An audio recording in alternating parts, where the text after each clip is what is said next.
मुश्किल है जीना। वो जो सुंबुल के जेवरात है ना तुम्हारे पास, वो कुछ दिनों के लिए फरा को उधार दे दो। देखो अम्मा, मेरे साथ कोई होशियारी नहीं करना। तौबा है।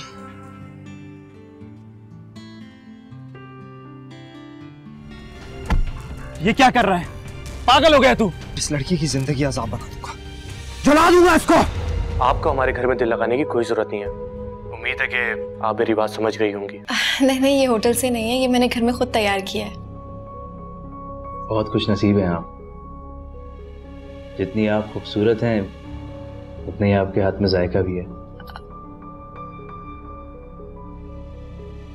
अब ये तो नहीं कह सकता कि रोज रोज आपके घर पर आके खाऊं, लेकिन इतना जरूर कह सकता हूं कि दुबई जाने से पहले आप फरा को सिखा दीजिएगा। अरे नहीं, इसमें मुश्किल कौन सी बात है।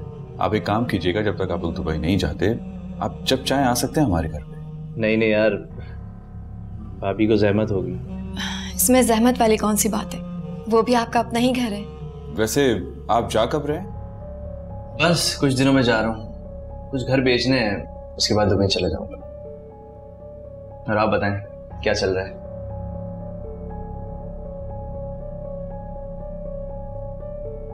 अम्मा तुम भी हद करती हो। जब फोन आया था उसका तो पूछ लेती ना उससे कि मुझसे क्या काम है। उससे तुमसे क्या काम हो सकता है? अपने कर्जे के बारे में पूछ रहा होगा, कितना बचा है, कितना दे दिया। क्या मतलब? मैंने तो उससे 6 महीने का टाइम लिया था और अभी तो कुछ ही टाइम हुआ है।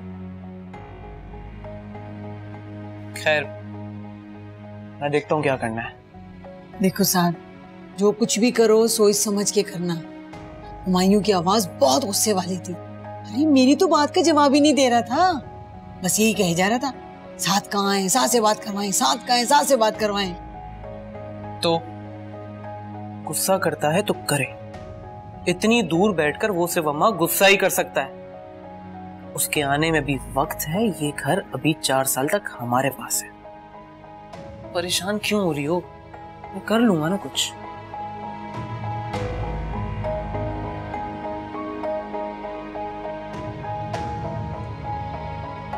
कोई ना कोई मुसीबत ही होती है।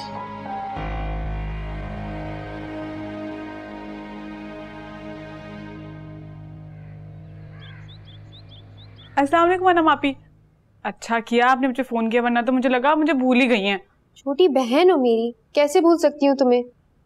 बस आजकल फुर्सत नहीं मिल रही। आपने कौन सा बिजनेस शुरू कर लिया जो आपको फुर्सत नहीं मिल रही? बिजनेस मैं नहीं, मुदस्सिर करने वाले हैं। तुम्हें बताया नहीं फराज ने? मुझे मेरा हिस्सा मिल गया है और आधा हिस्सा मुदस्सिर अपने दोस्त के साथ इन्वेस्ट कर रहे हैं।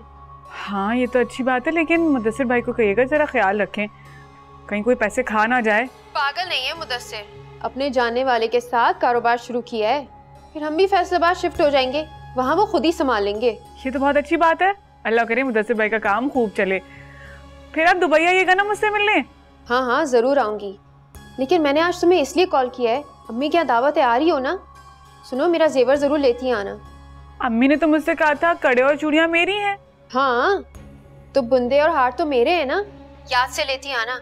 हो सकता है मुदस्सिर को वो भी बेचना पड़ जाए। अरे ठीक है ना, मैं पक्का ले आऊंगी। आप अपना बहुत ख्याल रखिएगा। हाँ जैसे तुम्हारे कहने से ही रखूंगी अपना ख्याल। अच्छा मैं फोन रखती हूँ, बाद में बात करती हूँ।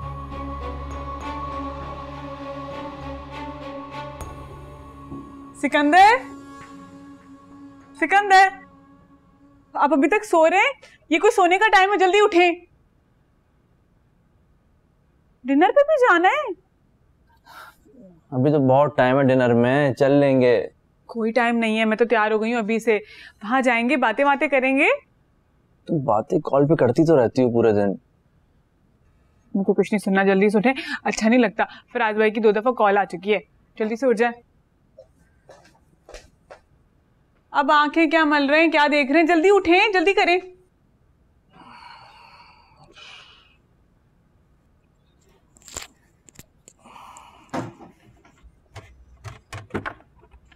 आपने मेरी ज्वेलरी देखी है?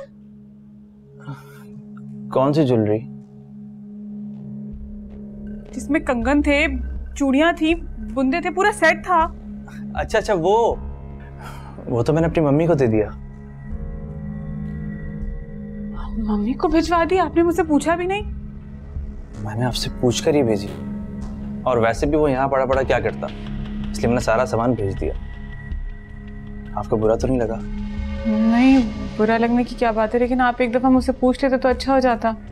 यार आप सो रही थी, डैडी लेने आए थे, मैं आपको उठाने वाला था कि डैडी ने मना कर दिया। अगर आपको बुरा लगा तो मैं अम्मी को कह देता हूँ कि वो कुछ ना खोलें। नहीं, ऐसी कोई बात नहीं। तो फिर कैसी बात है? वो दरअसल अम्मा क्या जा रही हूँ ना, अब वो सेट पहन के नहीं जाऊंगी तो अम्मा पूछेंगी कहाँ गया, इतनी जल्दी घुमा दिया, डांट भी पड़ेगी ना फिर। हद है, आप वो डायमंड का सेट पहन लेना और उन्हें बताएं कि आप बोंगी नहीं है जो आप सोना लाद कर फिरें। और वैसे भी अब आप बड़ी सोसाइटीज़ में जाएंगी तो अपने अंदर एतमाद लाएं। अच्छा, मैं फटाफट तैयार होकर आता हूँ, आप भी फ्रेश हो जाएं। वापसी में आपको सोसाइटी दिखा कर लाऊंगा जो मैं आपका नाम करना चाह रहा हूँ।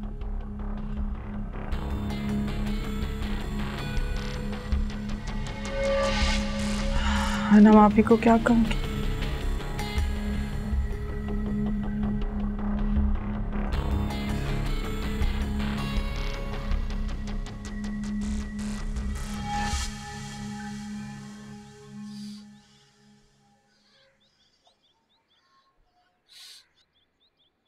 हाँ भाई। अम्मा मेरी बात सुने। तुम पहले मेरी बात सुनो। ये जो तुमने रिश्ता कराने वाली कहीं से ढूंढी है ना, तो भाई पहले से उसके हाथ पे 8-10 हज़ार रुपये मत रख देना भाई। पहले कोई रिश्ता बताए, लेकर आए, हमारी समझ में आएगा और रिश्ता हो जाएगा तो हम मुंह मांगे दे देंगे। मेरी प्यारी भोली भाली अम्मा, ये रिश्ता लगाने वालियाँ बिना एडवांस लिए कोई रिश्ता बताती ही कहाँ है। और वैसे भी रिश्ता होने के बाद तो देने ही है ना पैसे। इसी बताओ, ये तुम्हें रिश्ता लगाने वाली बताई किसने? ये जो हमारे बराबर वाली सनोबर है ना, इनकी बेटियों के रिश्ते लगवाएं। और आप देखें, एक से बढ़कर एक रिश्ते हुए। अपने घर में बहुत खुशी है उनकी बेटियां। मैंने सोचा मैं अपनी बेटी की बात भी करके देख लूं। चलो ठीक है, लेकिन ये कि पहले उसको थोड़े से पैसे देना, 2-4 हज़ार रुपए, जब तक रिश्ता ना कराए। ये नहीं कि पहले से तुम सारे पैसे दे के बैठ जाओ। और भाई हराम के पैसे तो नहीं आ रहे ना हमारे पास। मुझे ना आज सैलरी मिल गई, तो ये आप रखें, घर का कुछ सामान ले आइएगा। देखिए जरा, अभी हम पैसे के लिए परेशान थे और अल्लाह पाक ने कैसे सबब बना दिया। कोई जरूरत नहीं है इसके पैसों को इधर उधर जाया करने की।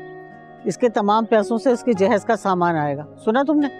दादी, मैंने आपको कितनी बार बोला है, मेरी शादी किसी ऐसे सेंसिबल इंसान से कराइएगा जिसे मेरे जहेज में नहीं बल्कि मुझ में दिलचस्पी हो। और दादी, खुदा के लिए मुझे ना ये रिवाज ही खत्म करना है। अब नहीं ले जाना मुझे कुछ भी जहेज में। लो भला बताओ, अब इसको कौन बताए कि भाई दुनिया में इतना बहादुर मर्द अभी तक पैदा नहीं हुआ जो शादी के बाद सबसे पहले जहेज का सामान ना उठाए। और तुम बात सुनो मेरी, तुम ऐसा करना कि जो पैसे दिए हैं ना, इसने कल बाजार जाना और इन पैसों से इसके लिए कोई अच्छा सा सामान ले लेना जहेज के लिए, ठीक है? इधर उधर नहीं खर्च कर देना। जी अम्मा, जैसे आप कहें। चाय बना के लाऊं आपके लिए? चलो बना लो। मैं बना कर लाती हूँ।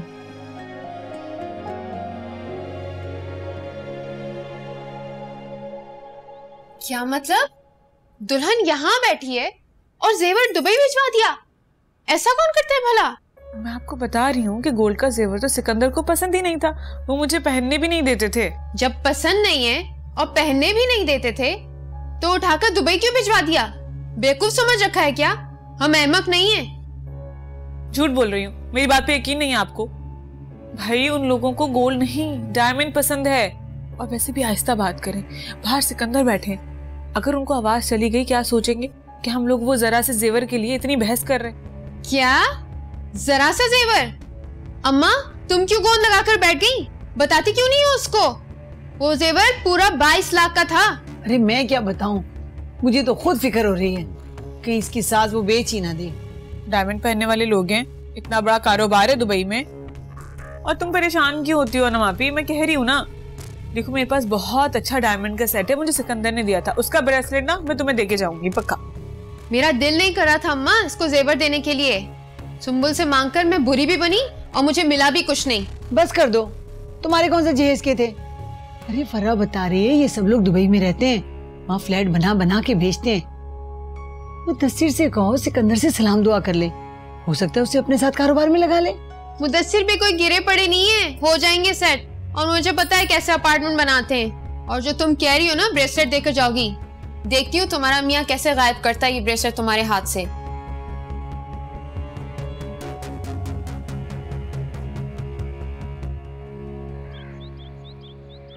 अम्मा, अनम जब तक अपनी औकात ना दिखा देना उसे सुकून नहीं मिलता। क्या करूं मैं उसका? जब से हम इस घर में शिफ्ट हुए हैं और फरा का रिश्ता हुआ है, जब से तो अपना खून जलाने के अलावा कोई काम ही नहीं है उसका। अम्मा एक बात बताऊं, हमें किसी की नजर लगे ना लगे, लेकिन अनम और मुदस्सिर की नजर जरूर लगेगी। मैं तो कह रहा हूं उनका इस घर में आना जाना थोड़ा कम कर दे। पागल तो नहीं हो तुम? वो सगी औलाद है मेरी, और ऐसा भी कुछ नहीं है। ऊपर ऊपर से गुस्सा जरूर करती हूँ, लेकिन दिल में मुनाफिक नहीं हूं मैं, तुम्हारी बीवी की तरह। और मेरी बेटियों से दूर करने का मुझे सोचना भी मत। मेरी बात को समझने की कोशिश क्यों नहीं कर रही हो? वो सिकंदर था, जब उसकी बेइज्जती हुई है उसका चेहरा देखा था आपने? और अगर इसकी जगह मुदस्सिर होता ना, तो कैसा फसाद मचाता कि साली ने बेइज्जती कर दी। मैं माफी मांग लूंगी सिकंदर से, तुम फिक्र मत करो। और वैसे भी फरा ने मुझे बताया कि मैं अनम के बारे में बता चुकी हूँ सिकंदर को। बस आपकी बेटी का कोई कसूर ना गिनवाए, बाकी सब ठीक है। कमाल करती हूँ मां। वक्त उनके पीछे पड़ा रहता है।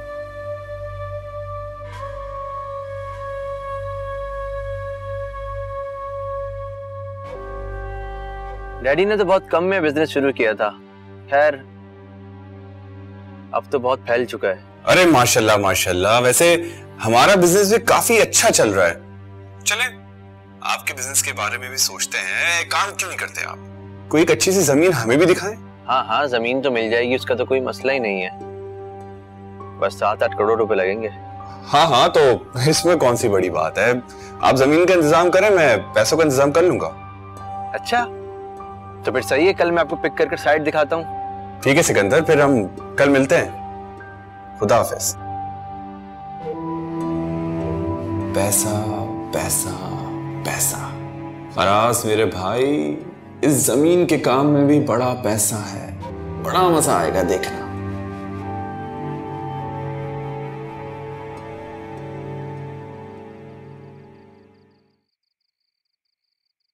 ये लीजिए गर्मा गर्म चाय।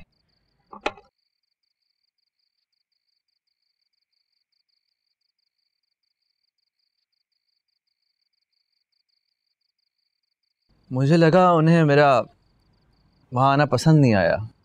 बहुत खफगी से जवाब दिया उन्होंने मुझे। ऐसी कोई बात नहीं है, आप ही तो बहुत स्वीट हैं। वो बस हमारी भाभी ने ना आप ही का मूड खराब कर दिया था, इसलिए वो शायद नाराजगी से उठ के चली गई। तो फिर किसी दिन उनके पास चलते हैं, कोई अच्छा सा गिफ्ट लेकर। उन्हें क्या पसंद है? अनम आप ही तो बहुत मासूम है, उन्हें कुछ भी दे दो अच्छा लगता है। हम दोनों बहनों का मिजाज ही इतना सादा है, बस क्वालिटी अच्छी हो। हाँ वो तो देखा था मैंने। तो एक काम करते हैं ना, उनके लिए मम्मी से कहकर दुबई से कुछ मंगवाते हैं, क्या कहती हो? हाँ क्यों नहीं, तो फिर हम ज्वेलरी मंगा लेते हैं, उन्हें ज्वेलरी बहुत पसंद है। मैं फिर उनके लिए इयररिंग्स मंगाता हूँ, ठीक है? हाँ वो बहुत खुश हो जाएंगी। आपसे एक बात कहूँ? हाँ कहो। आप कितने अच्छे हैं, बस सिकंदर ऐसे ही रहिएगा हमेशा। मैं तो हमेशा ऐसे ही रहूँगा, बस आप मेरा साथ दीजिएगा, फिर देखना मैं तुम्हें कहाँ से कहाँ ले जाऊँगा। सच में? तुम्हारे खानदान में कोई लड़की इतने ठाठ से नहीं रही होगी जितना मैं रखूँगा।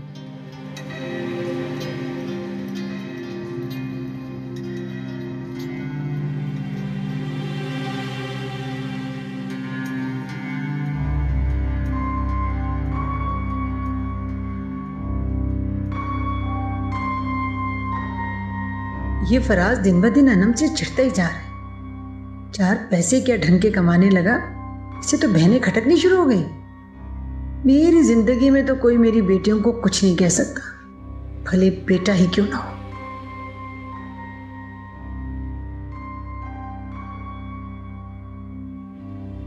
तायम्मी, सोने से पहले दूध पी लीजिएगा।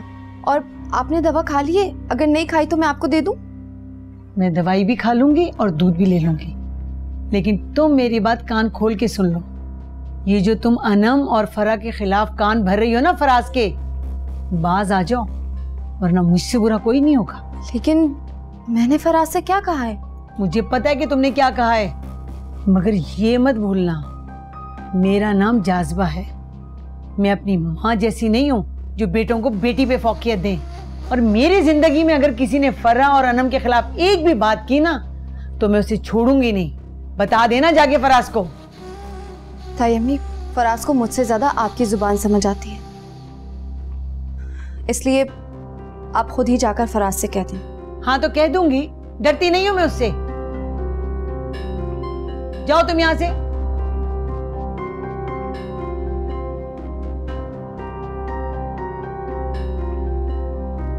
खुद कह देना, खुद कह देना। बाप थोड़ी है मेरा क्या कि दिखाए मेरी बेटियों को कुछ।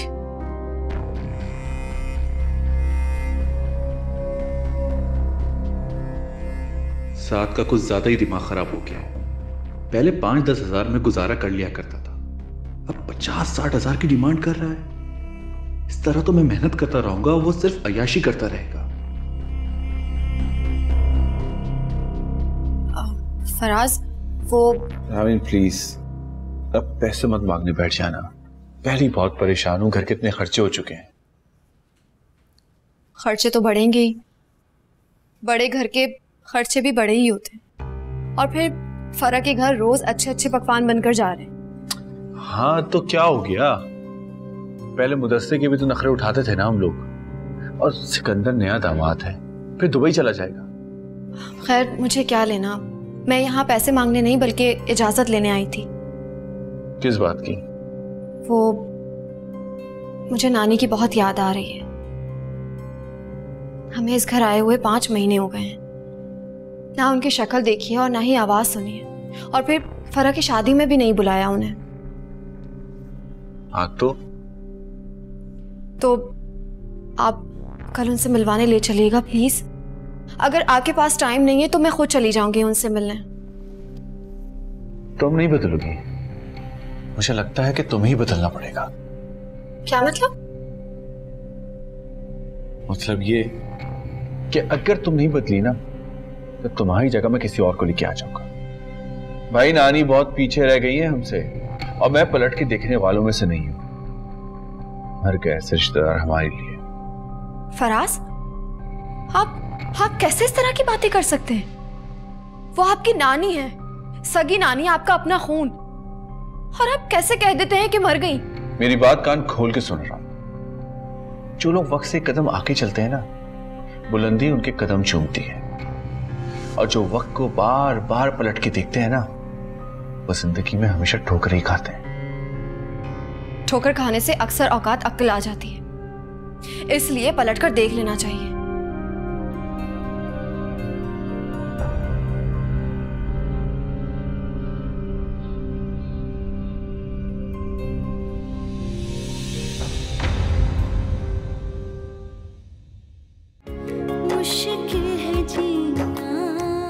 तुम बिजनेस करो ना। बिजनेस? हाँ हाँ। पर मैं कहाँ से इन्वेस्ट करूंगी, मेरे पास तो थोड़ा सा भी नहीं है। तुम अपना हिस्सा लो ना। तुझे मैंने जो काम कहा था वो तूने किया। जमीन पर बोर्ड लगाने का, मैं उसे लेकर आ रहा हूँ। इतना बड़ा प्लॉट? बस तुम्हारे नाम कराना बाकी है। अरे अल्लाह, मेरे नाम का बोर्ड भी लगाए, कितना अच्छा है। इतनी बड़ी रकम हम लोग कहाँ से लाके देंगे? फर्रा बता रही थी अगर 2-3 महीने में बिल्डिंग खड़ी हो जाए ना तो मुनाफा लागत से 3 गुना ज्यादा होता है। तरक्की करने के लिए कुछ रिस्क तो लेने पड़ेंगे फराज भाई।